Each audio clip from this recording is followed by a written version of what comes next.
My people, I'm sure that today we are here too. This PHN nation is a nation of wounded people, a nation of hurt people. Life is like this. You don't need to chase after the wound. It happens. It's a normal process in our lives. Since you were born, you've been wounded. You were born wounded by expulsion. Did you know that you were born expelled?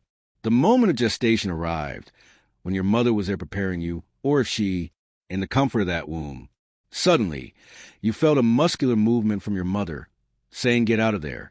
It wasn't because the wisdom of the flesh manifested itself at that moment. Your mother couldn't keep you inside her. You needed to be expelled. It's a movement of contractions that brings you into the world. It's a movement of suffering for the one who is giving birth to you, your mother. It's suffering for the one who is giving birth to you. But it's also suffering for you. Psychology teaches us that we are born amidst suffering. It's the suffering of expulsion. You are being judged out of the place that was once very comfortable. You began this life. You began this experience. Being wounded, and only God knows. The many wounds you have suffered throughout your life. If you could see yourself from up here, if you could see this crowd of young people here, would you understand the emotion that we even feel with the scene that you provide us immediately? When I had the opportunity to be in the center of this stage, when I looked at you, it was the first thing that came to mind. Because the theme of my sermon is this: the Lord wounds us, but he heals us. It is the theme of this camp. You do not miss the opportunity to heal us, to bandage us, to protect us. The first thing I thought when I looked at you from here, even though I can't see your face, but I perceive your presence, was, my God, how many wounds did you have to live through to be who you are today? How much pain have you gone through? How much humiliation? How many failures have you had to endure? Falls, betrayals last Sunday. I was preaching high up in Serra de Piedade, in Minas Gerais, and I was talking about this. When I look at a person, how many people can fit inside them? You are not just one. You are a multitude that shelters you. You carry in your memory, in your unconscious, all those who once passed through your story. In positive ways, in negative ways, you are populated. Many people carry within the heart of this process. Ever since you were expelled from your mother's womb, you have collected many stories within you. Your identity, who you are today, is directly linked to these stories you have lived. You were lucky to have good friends, to have had good friends. Certainly, these friends helped your process. If you weren't very lucky with friends in this life, they certainly hindered your process. The fact is, you are here, even if you came in last in the race. The fact is, we are here. We survived the expulsions that life threw at us. We survived all the attacks it needed. To be who we are, there's no such thing as that song. You don't know how far I walked to get here. I traveled millions of miles before I slept. Do you know that? I don't know who you are, but you know you're slowly figuring it out, because identity doesn't become clear overnight. You don't wake up knowing what will work in your life. You don't wake up knowing what will go wrong. You don't wake up knowing what worked, what could work. It takes time to mature.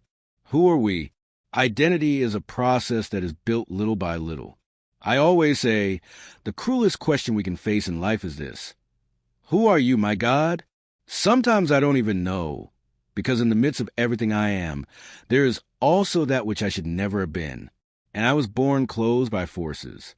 Or maybe I wasn't wounded in the right way, because the most well-known wound we've ever experienced in life was precisely our mother expelling us from the womb. When you were expelled from the womb, you began a redemptive suffering that gave you so many adventures in this life. If you had insisted on staying inside the womb, on not facing that suffering of being expelled, you would have died a few hours later, because we were not born to live. Sleep's 12. Human beings were not born to live inside their mother's womb. They're inside their mother's womb. We receive all our immunities. Her blood runs through us. She gave us bones, gave us flesh. It's wonderful to look at your mother, to look at her bones and know that you came from her. Your bones weren't born by chance. We take the calcium from our mother's bones. It's a complete donation. You may have heard me tell this story, but a few years ago, my mother suffered a very serious fracture here. A very serious movement she made, my friends, a spinning movement. From this story, but a few years ago, My mother, she suffered a very serious fracture here. Very serious. A movement she made, my friends, a rotating movement that she didn't know she could no longer do. And when I took her to the doctor, when we took her to the hospital and the doctor identified that she had a terrible hip fracture, her bone broke in a spiral. It's as if it were spinning and couldn't rotate with that force. So I asked my friend who was treating her, "Doctor, why did she break it like that?" Then he said, How many siblings do you have?" I said, 8. Back then, we didn't have television. We didn't watch so many soap operas, right? So there was time for other things. And flu, father? Your mother donated calcium. Often they don't replace it because they are poor, simple people. They don't know they have to do this. Your mother donated 8 people. 8 people were born from your mother's bones. There are 8 people who came, who were made and constructed from your mother's bones. 1 hour breaks. You know, my people? My mother was left with a sequel. Does she limp? She never walked again. Normally, the way I walk, every time I look at that way my mother walked, I wonder, am I part of this crooked movement? The weakening of today, I have what I have. If today I have the bones I have, is it because they are missing even for you to say who you are? You need to remember your mother's bones. Identity is the greatest mystery we can manage in the unhappy life of those who think they are what they are, because it came alone, no. Even for you to be born, someone had to donate bones to you. Even for you to come into the world, someone had to donate blood to you. Someone had to donate flesh to you. You are not by chance. Your identity is intimately linked to someone who suffered for you. Go talk to your mother and listen to the stories you may not have been willing to hear yet. Go ask her about the suffering she had to go through when you were a child. The sleepless nights. You mothers know what I'm talking about. It's a lot of suffering every day, every hour. Our identity is intimately linked to suffering, to our other selves. The Father also, in his own way, also suffers alongside us, do you know? How much suffering will you experience to be who you are? Then, when you start school, that dread we have of school, because that's what we are, cut off from the world. It's a moment when you'll discover a world different from the one you knew until then. And there, we're bullied, either because we're ugly, or because we're fat, or because we're thin, or because we're tall, or because we're short. No one escapes suffering. Bullying. Who was bullied at school? I raise my hand. Rich. Look, it's part of your curriculum, isn't it? Or because we wear glasses. How much suffering did we experience there? Because we were expelled from this other world. You were aware of it, you faced it, and you knew that if you didn't, others would prevail over you. You had to be born many times, not just once in this life. Wasn't it just once that you felt moved by a wound that expelled you? There were many situations in this life that we had to live through, obeying the movements of the contraction that expelled us from that place, that comfort. And so you built your story. You are building your story. I have no idea what you've had to face to be who you are. You have no idea? Look at you from here. I have no idea. What did you have to face? And what do you need to face daily to be who you are? But I'm here as a priest, believing in the power of the gospel to sustain you, so that you continue to have the right to be who you are, so that you never give up your personal truth. You, everyone today, so that you have the right to take your identity in hand, to recognize it, to look at those who have been part of your story until today, and to continue rowing in this dangerous sea that is life. It's not easy for me. It's not easy for you, using faith in a God who strengthens those who are honest in the face of struggle. Those who are honest in the face of struggle. God's work, our life, is daily to lead us to the place of our identity, so that we are born at the right time, so that we suffer at the right moment. Because, my people, when we lose sight of the process of daily rebirth, we become complacent. We forget who we are and we become the project of others. The sacred scripture, it is full of moments in which God intervenes in the lives of his people to seek them, so that they are able to look at their identity. Because nothing can be more dangerous for the human being than for him to forget who you are. Others will destroy you. If you forget who you are, others will transform you into what they want you to be. You will forget who you are. Others will feel entitled to do with your life what they want to see. Who elected you? Gil had consecrated you. Jacob had to wrestle with the Lord. He was wounded in the thigh and also became lame.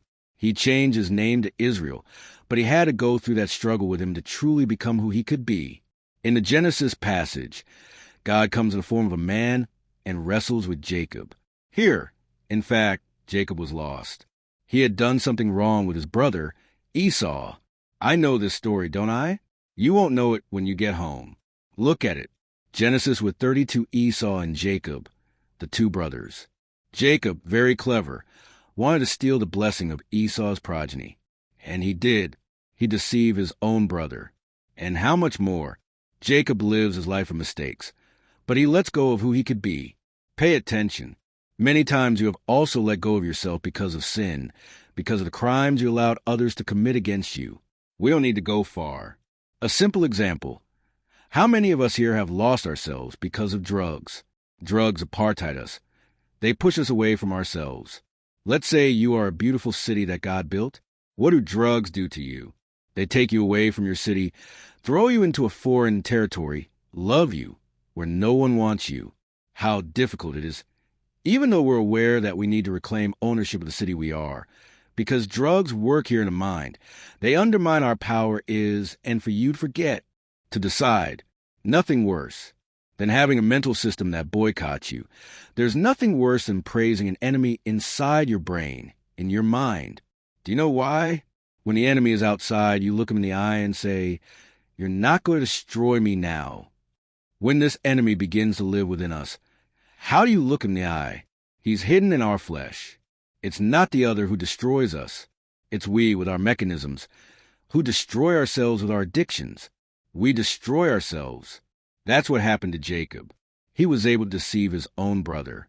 You look at him and say, "My God," but you can't commit such a trick on your own brother.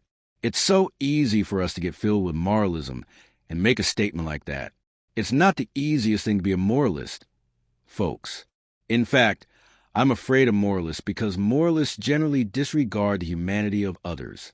And we can't disregard the humanity of others.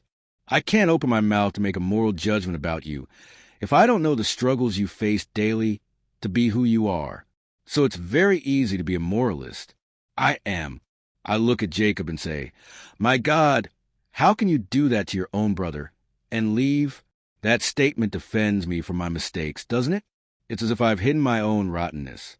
Often, when we talk about the rottenness of others, we're trying to find a way to hide what makes us ashamed of ourselves.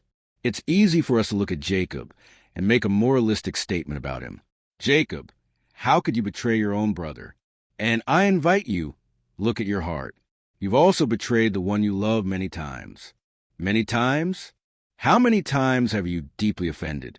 The one who gave your bones? How many times have you traded? The one who fought for your life, your past, your present, your future.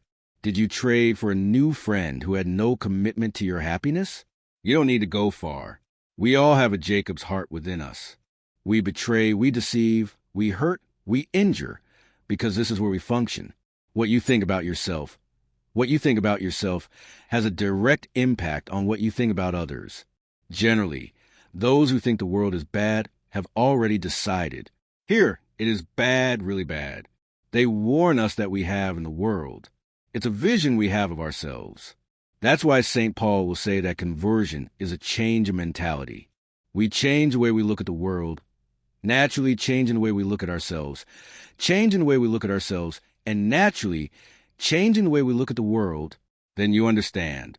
Jacob announces a human process of being imperfect. To be indigent, to betray one's own brother, to commit such an absurdity. God comes in human form, wrestling with Jacob, so that he could be able to return to his identity. Jacob, why this? Why live this wrong life, Jacob? Reconcile yourselves with your brother and the wound that God inflicted on him in the Genesis passage. The wound that God inflicted on Jacob is in the leg, in this muscle that connects the hip to the thigh. He limped, he became a limp, as if God wanted to tell us there. Because even the lame are chosen. You don't have to be perfect to be at the Lord's side. IT seems to tell us that even the lame are chosen. You don't have to be perfect to be at the Lord's side. Jacob, while he was in himself, when he was physically perfect, didn't yet have his heart in the Lord. It was only after the wound that he looked to the Lord that he was able to be called Israel, change his name, and that he was able to assume his identity and, from that moment on, establish a life plan for himself, different from the one he had lived until that moment. In Paul's life, the same thing, folks. This man was a persecutor of Christians, ordered everyone to be killed, hated the little Christians, until the moment when, on the road to Damascus, he fell from his horse and was wounded, where Paul's eyes would be covered with scales. He became blind, and only when he became blind was he able to look within himself. Only after he became blind was he able to look at his inner life, at the mistakes he had made until that moment when he no longer realized it. He had gotten used to his mistakes. He had gotten used to the mistakes he made. It seems like it, but we don't. Who here has gotten used to the mistakes I made? Have courage to raise your hand when we get used to the mistakes we make. It's because our mental system already works according to our mistakes. Just like an addict, it works according to their dependence. There's no point in telling an addict, stop using that cocaine, stop using that crack, stop using that marijuana. Those words can just stay here in our ears. More significant steps toward this healing that we have to pull out. We need to pull out. It's here, from the head and the heart, that is addictive. Drug rehabilitation clinics know this. They need to pull out of the heart. They need to pull it out of the head, from the mental system. Every single branch of this dependence caused it. People, pay attention here. Look, let it happen there. They're already solving it. You don't have to go far. No. Father, I'm not addicted to cocaine. I'm not addicted to crack. But anyone here who was addicted to their boyfriend knew the poor guy was no good. He'd already done all the bad things he could to you. He was still there, Bella, Linda, Formosa. And fool, we can indeed become addicted to a ruined love that isn't even love. But you, who were also addicted to that girlfriend, were worse than cocaine in your life, made you a cat and a shoe. And fool, ripping a sick love from your heart is as much work as ripping a cocaine addiction from your heart and mind, Father. But a ruined boyfriend doesn't ruin us like cocaine. Who said that? Not depending on a ruined boyfriend. My daughter, every relapse you have is 1,000 steps away from heaven. We become addicted to a lot of things. And those who are addicted to their boyfriend, those who are addicted to addicted their boyfriend, addicted to a girlfriend, are far from their own identity, because only the free possess themselves. If they possess themselves, shall we say this with me? Only the free possess themselves. It's as if you could receive a deed and it said, you're yours, see? You can transfer yourself to your name. There's no point in signing the deed. There's no point in knowing you're yours. You need to conquer yourself daily. You need to conquer who you are daily. And there's no more beautiful, more effective way to conquer who you are than by accepting the movements of contraction, which expel you, which make you suffer for the right reasons, the one you decide. Expel from your heart any and all dependency that makes your head work in a way that's unfavorable to you, because I've never seen a dependent person work in their favor. They die prematurely. They kill prematurely those around them, those who aren't there, those who don't hold the reins of their own life. Those who aren't hurt die prematurely. The right way, you'll be able to live the belonging that gives you the right to be who you are, to make your life worthwhile, to make your life more beautiful. You don't need to be born again. It's not enough to just look at what's happening around you. Where's life calling you to new birth? You don't need to enter your mother's womb in the same way as Nicodemus proposed. So, if I have to return to my mother's womb to be born again, no. The rebirth that God proposes to us is for us to break with all the structures of life that prevent us from being who we are. Break with everything that paralyzes us, with everything that prevents us from reaching the best of ourselves. This IPHN youth. What a beautiful thing to see this here. Beautiful, normal people. Because if it were a meeting of strange people, strange in a good way, you would have, like other young people, a little more modesty. Of course, you are people. Break with all the structures of life that prevent us from being who we are. Break with everything that paralyzes us, with everything that prevents us from reaching our best selves. This PHN youth, what a beautiful thing to see here. Beautiful, normal people.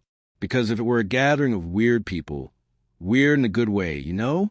You wouldn't be like other young people. A little more modesty, of course. You are beautiful. You are tattoo artists without earrings, normal people. These are the marks of life you brought. And I think of the satisfaction Jesus has in knowing you are here, a bench like Jacob. You are not perfect. You have many flaws. Why are you here? The important thing is that you are here. No one here cares about what you have done in your life up to this day. No one here will interrogate you so you can tell him all the crimes you have committed. No, the devil is the one who loves the past. We here represent the Son of God. He likes the present and the future. Here we don't work with prejudice. It may be a territory of prejudice. It can't be. It's you, in your own way, with your human structure, with everything that is part of your life, who is welcome here. Don't leave your little backpack of sin outside to come in here. Because the sin that interests us is the story you carry inside the backpack that God wants to transform. It's not what you're going to pretend here inside Rinco. It's not to commit, no. Whoever likes the past is the devil. We here represent the Son of God. He likes the present and the future. Here we do not work with prejudice. It may be a territory of prejudice. It cannot be. It is you, in your own way, with your human structure, with everything that is part of your life, who is welcome here. Don't leave your little backpack of sin outside to come in here.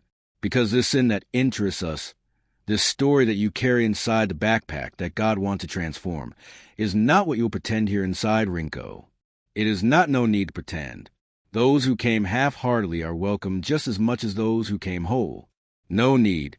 With you, I'm with Jacob. Take on human form. Speak to you through those who are speaking here. Sing with. Allow.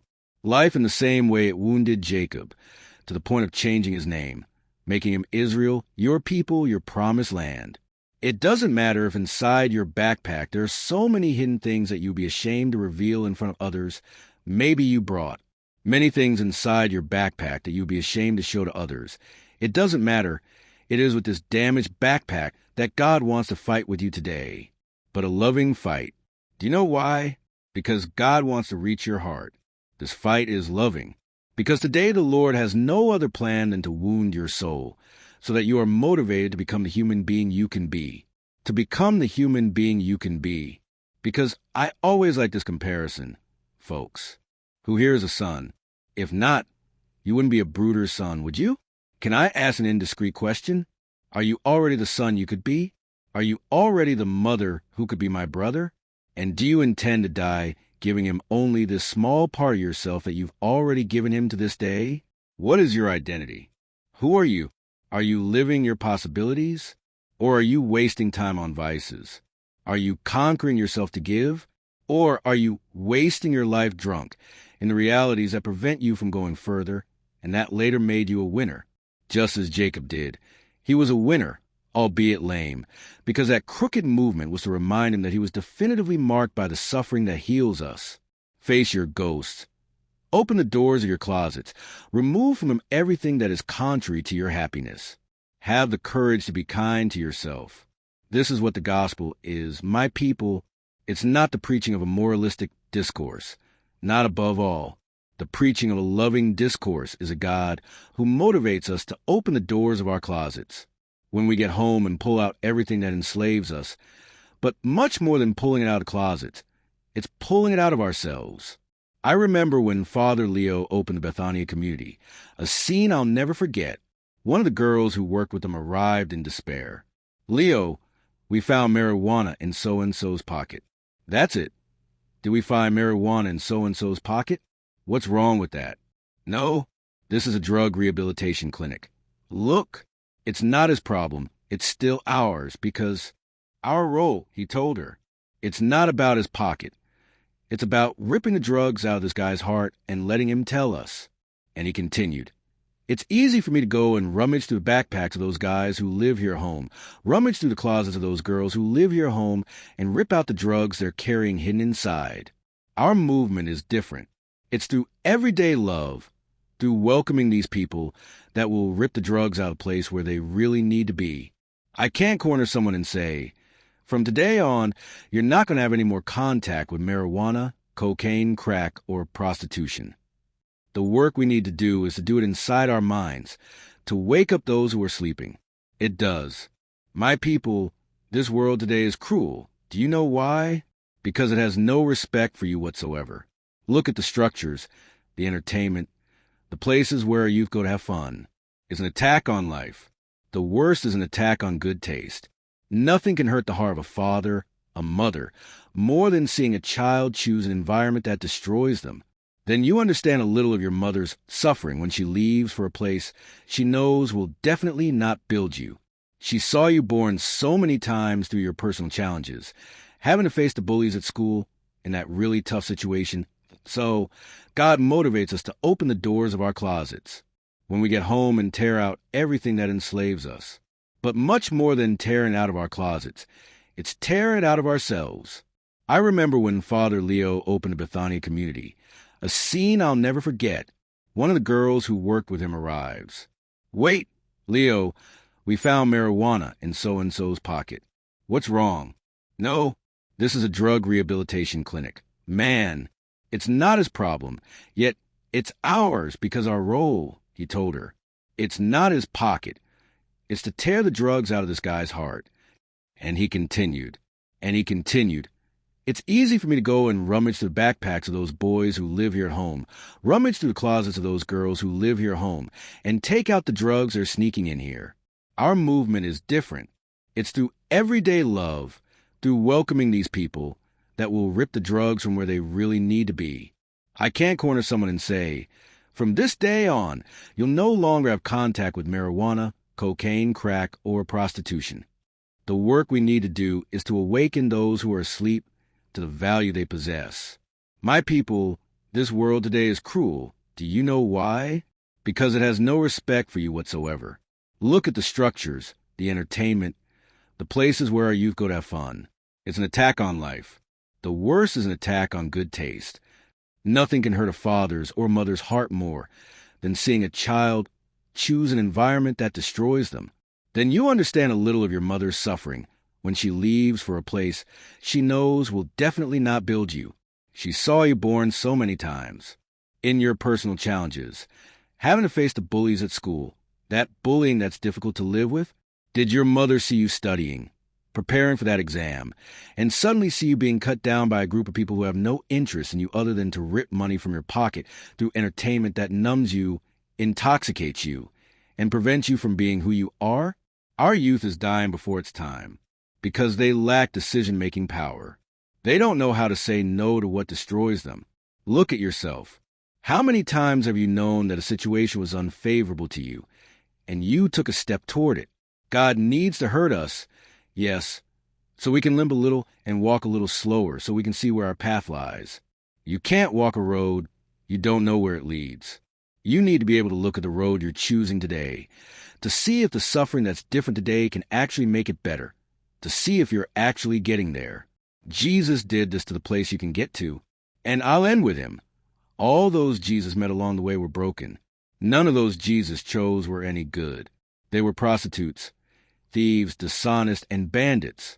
Jesus dismissed the only one who was average and had a better resume. That rich young man came in bragging. Okay, what now? Challenges. To catch some women, almost castrate them. Nando in Brazil, Anita missing a wound. Because Anita was a gentleman, people, Paulo saying I adopted him from the same side for a long time. This dog is all there, funny, Dad. And Jesus was afraid of this boy. But he kept thinking he was superior to the colleagues he had already made. They refused. Seriously, it's not that I can't say, but he had to protect his damaged friends. He didn't want those who were damaged, in the process of rebuilding, to feel humiliated by someone who had just arrived claiming to be the one. It was only then that Jesus lost patience and told him to come back another time. Poor Nathaniel. Only God knows what Nathaniel. I like the tree because of this. Someone brings someone to beach or to Jesus and says, Jesus, this is so-and-so. He just looks. I know who he is. I saw him the other day talking about the tree. Only God and the Virgin know what Nathaniel was doing under the tree, but it was an ugly thing. That's what Jesus did. Come stay by my side. Come allow me to wound your heart, because a heart that has been wounded by the Sacred Heart of Jesus will never be better again. I wish I had the gift of breaking appearances. I wish I had the gift of recognizing in this crowd today who are the most unworthy, who are those who still suffer from the ruined results of their own lives. Today I wish I had the gift of breaking all appearances to do with you the same thing that Jesus did today. I wish I had this gift of entering into the midst of this crowd and finding those who truly need to be found, which may be that most of us have already been found. I wish I had the gift of breaking all appearances and doing with you what Jesus did today. I wish I had the gift of entering into this crowd and finding those who truly need to be found. Perhaps most of us have already been found, are already dealing well with a wound, but not if Ammonius, we, whose backpacks still carry the prisoners of our ruined personal lives. That's where we need to reach, my people. And in those hearts, in those ruined backpacks, we won't reach them with our moralistic speeches. We will reach them with our fraternal embraces, with our merciful love, as today's gospel says. Those who came to Belo Horizonte camp in 2015, whose backpacks are full of their old lives. It's there in the silence of those tents that God needs to act today, in this heart that you carry today, so in need of God's mercy, because only God knows the mistakes you made because you lacked the human structures to support you at this time. The resurrection of Lazarus is a beautiful moment, where God makes a point of showing our role in the resurrection of our brothers. Jesus could have had a defect. All alone, he breathed on the dead man. He brought him back to life. And when Lazarus lay wrapped in bandages at the door of the tomb, Jesus didn't remove the bandages. Do you know what he did? He asked his friends to remove them for him.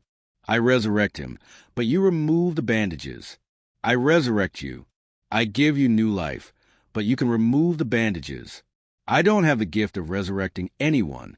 I even have the gift of this word, of this preaching, from a heart that God gives today, daily, through my priesthood. The most I can do is allow this word of God that passes through me, that happens through me, to reach their ears. What are the dead? The grace of God resurrects them, and I remain with the fun, for the bandages. That's all friendship is, my people. Removing the bandage is the context of friendships. It's you looking at the friends you know are in need of this movement of rebirth, of birth of new life, of removing the bandages. Make no mistake, the best friends you can have in life are the friends who make you friends of Jesus. Come down, you can have in life. They are those who bring you closer to Jesus, so that he suffers in your ears, in your nose, a new time, a new life. Whoever reads you, Jane, Agil, and with consecrated, there is no theme, but on the lips, holy. His name did not call you, but with affection. Did a son empower you? All strength gave you, stopped. Celebrate, celebrate.